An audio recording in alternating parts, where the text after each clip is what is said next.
Cyber ক্ৰাইমৰ পৰা ৰক্ষা পাবলৈ আপোনাৰ আধাৰ কাৰ্ডখন লক কৰি ৰাখক।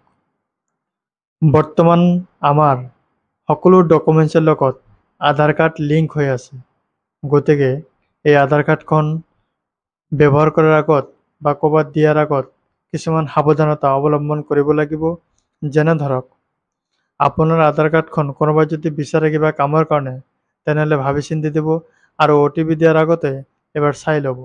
দ্বিতীয়তে, কোনো অইন ঠাইত গৈ আনন'ন দোকানৰ পৰা জেৰক্স বা প্ৰিণ্ট আউট কৰাৰ আগতে সাৱধানতা অৱলম্বন কৰিব, যাতে আপোনাৰ ডকুমেণ্টছখিনি বা আপোনাৰ মূল ID আধাৰ কাৰ্ডখন তাতে ৰৈ নাযায়।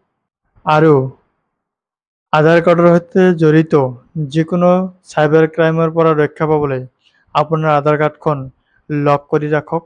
আৰু এইটো আপুনি আপোনাৰ মোবাইলৰ যোগেদি কৰিব পাৰিব। আৰু কেনেকৈ কৰে, ডেছক্ৰিপশ্যন বক্সত মোৰ ইউটিউব ভিডিঅ' লিংক দিয়া আছে, আপুনি গৈ এবাৰ চাব পাৰে। আৰু ভিডিঅ'টো শ্বেয়াৰ কৰি দিব, যাতে এই ভিডিঅ'ৰ যোগেদি আনেও উপকৃত হ'ব পাৰে। ধন্যবাদ।